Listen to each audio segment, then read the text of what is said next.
សទ្ធោសីលេនសម្បណ្ណោយៈសោភុគៈសមបិតោយ៉ាងយ៉ាងតតេសੰហិចតិតដ្ឋតថេវៈពោជិតោសម្រាប់ពោញាតិញោមទាំងអស់គ្នាញាតិញោមទាំងអស់ប្រកបណាស់ក្នុងជីវិតរស់នៅរបស់យើងម្នាក់ហ្នឹងគឺចង់ឲ្យគេស្រឡាញ់គេចូលចិត្តមានលៀបមានយសមានទ្រព្យសម្បត្តិហើយចង់ទៅទីកន្លែងណាឲ្យគេស្គាល់ឲ្យគេស្រឡាញ់ចូលចិត្តហើយញាតិញោមគួរតែរក្សារឿងពីរទី1ត្រូវតែជាអ្នកមានសទ្ធាទី2ត្រូវជាអ្នកបរិបូរណ៍ដោយសិលក្នុងពុទ្ធដីកាព្រះអង្គទ្រង់ត្រាស់សម្ដែងថាសទ្ធោសីលេនសម្បណ្ណោយៈសោភុគៈសមបិតោយ៉ាងយ៉ាងតតេសੰហិចតិតដ្ឋតថេវៈពោជិតោបុគ្គលនេះមានសទ្ធាហើយបរិបូរណ៍ដោយសិលបុគ្គលនឹងឯងទៅក្នុងទីកន្លែងណាតែងតែមានគេគោរពគេបូជាណាតែងតែមានគេលើកតម្កើងមានយសមានសម្បត្តិច្រើនអញ្ចឹងសទ្ធានៅក្នុងទីនេះគឺលោកសំដៅយកសទ្ធាតកតងទី1សទ្ធាជាលោកយៈទី2សទ្ធាជាលោកុត្តរៈប៉ុន្តែសម្រាប់ពុទ្ធជនយើងមិនមែនជាសទ្ធារបស់លោកុត្តរៈឯង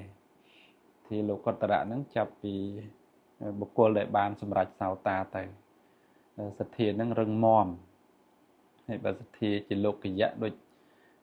យើងទាំងអស់គ្នាអញ្ចឹងញាតិញោមក៏សទ្ធារបស់យើងហ្នឹងនៅភ្ញាក់ផ្អើលហើយមិនតន់មមតំប្រកបបជាច្បាស់លាស់នៅក្នុងកម្មនៅក្នុងវិបាករបស់កម្មនៅក្នុងអំពើកម្មរបស់ខ្លួនហើយនឹងច្បាស់លាស់ជឿប្រកបនៅក្នុងការត្រាស់ដឹងរបស់ព្រះសម្មាសម្ពុទ្ធនៅឡើយទេសទ្ធាជាលោកយៈសម្រាប់ពុទ្ធជនយើងផងហើយមួយរឿងទៀតដែលបរិបូរណ៍ដោយសិលហ្នឹងគឺសិលសម្រាប់អ្នកនៅគ្រប់គ្រងផ្ទះគឺយើងមានត្រឹមតែសិល5គឺល្អបំផុតហើយសម្រាប់ការរស់នៅក្នុងភាពនៃកិរិយាវេសអ្នកនៅគ្រប់គ្រងផ្ទះសិល5ហ្នឹងញាតិញោមទាំងអស់គ្នាប្រហែលជាដឹងស្គាល់ដោយច្រើនហើយបុគ្គលដែលបានវាចាកនៅអំពើបញ្ចវិរិយធ្វើឲ្យបុគ្គលនឹងឯងមាននៅសេចក្តីសុខហើយអត់មានសត្រូវទេទៅទីកន្លែងណាក៏គេស្រឡាញ់គេចូលចិត្តអញ្ចឹងសិល5ហ្នឹងទី1យើងគ្រាន់តែវាចាកការមិនសម្លាប់ជីវិតសត្វទៅមានសិល1ហើយទី2មិនលួចទ្រព្យគេបានសិលទី2ហើយទី3មិនព្រឹត្តខុសនឹងប្រពន្ធកូនអ្នកដតីប្តីស្រីអ្នកដតីយើងហៅថាប្រព្រឹត្តខុសក្នុងកាមេហ្នឹងបានសិលទី3ហើយមួយទៀតមិននិយាយកុហកហ្នឹងបានសិលទី4ហើយមិនផឹកទឹកស្វឹងហ្នឹងគឺ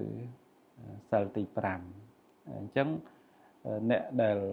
វាចាកនៅអំពើបញ្ចវរិយទាំង5នេះធ្វើឲ្យយើងបានសុខអត់មានពីអត់មានសត្រូវទៅកាន់ទីកន្លែងណាក៏បានសុខដែរអញ្ចឹងសរុបមកវិញថាដើម្បីឲ្យ